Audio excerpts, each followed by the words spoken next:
भारतीय सांबादिक संघ सहबंधित ओडिशा कर्मजीवी सांबादिक संघर त्रिवार्षिक निर्वाचन अनुष्ठित सह राज्य सम्मेलनी 2025 अनुष्ठित। ओडिशा कर्मजीवी सांबादिक संघर त्रिवार्षिक सम्मेलनी अनुष्ठित कोरापुट जिला जयपुर स्थित स्थानीय संध्या फंक्शन हॉल ठारे अनुष्ठित हो जाइछि। ए अवसर में संघर निर्वाचन होइतिला श्री सुधांशु शेखर बड़जना सभापति, सत्यजित राय चौधरी, डॉक्टर त्रिलोचन खुंटिया उपसभापति, निरंजन विश्वाल साधारण संपादक, नारायणी प्रसाद मिश्र, रोहित कुमार बेहेरा, सुभाषिष नायक संपादक एवं कोषाध्यक्ष भाव अभय कुमार शर्मा निर्वाचित होइतिले। एही सभारे मुख्य अतिथि भाव जयपुर विधायक श्री तारा प्रसाद बाहिनीपति, सम्मानित अतिथि भाव कोरापुट केसीसी बैंक अध्यक्ष ईश्वर चंद्र पाणिग्राही, पौर परिषद अध्यक्ष नरेंद्र महांती एवं समाजसेवी संजय जेना प्रमुख जोगदे निज निजर वक्तव्य रखिथिले। मुख्य अतिथि तांको भाषण में सांबादिक मानकर विभिन्न समस्या विषय आलोचना करथिले। उपस्थित सांबादिक माननकु उद्बोधन देई कहिथिले जे सांबादिक समस्या एवं सेमानकर दाबी यथार्थ, तेणु मु राज्य सरकार दृष्टि आकर्षण कराइबी। सम्मानित अतिथि ईश्वर चंद्र पाणिग्राही सांबादिकों समस्या उपरे आलोचना करथिले।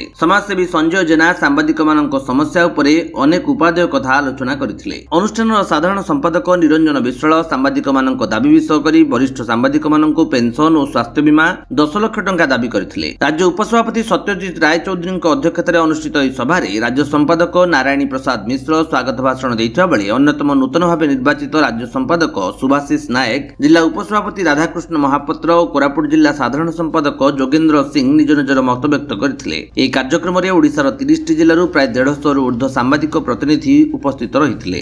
उत्सव थिला, निर्वाचन थिला एवं सेथिरे आम मानक जो निमंत्रण करथिले मु बहुत बहुत कर्मजीवी संघ को बहुत बहुत धन्यवाद देबी। एवं तांकर जो दाबी रही पेंशन कथा, प्रथम तो पेंशन कथा रही, इंश्योरेंस कथा रही, 5 लाख रु 10 लाख इंश्योरेंस कथा रही, एवं सांबादिक सुरक्षा कथा रही। ए जो संविधान अनुजाई तांकर जहाँ जहाँ अधिकार कथा रही ताकू विधानसभा रे उठेबा पाई मु प्रतिश्रुतिबद्ध एवं संकल्पबद्ध। निश्चित आगामी दिन में जो विधानसभा होब ए परिप्रेक्षी कर्मजीवी बंधु माननकु किपरि भाव में सुरक्षा मिलिबो एवं तांको परिवार को, बापा माँ को, पुओ को, झील को किपरि भाव में इंश्योरेंस रे शामिल करा जिवो एवं तांको पाई दरमा किपरि भाव में हेई पारिबो सेइथि पाई लड़ाई जारी रहबो। कोरापुट देवदत्त पाणीଙ୍କ रिपोर्ट, विश्व विजयी न्यूज ओडिशा।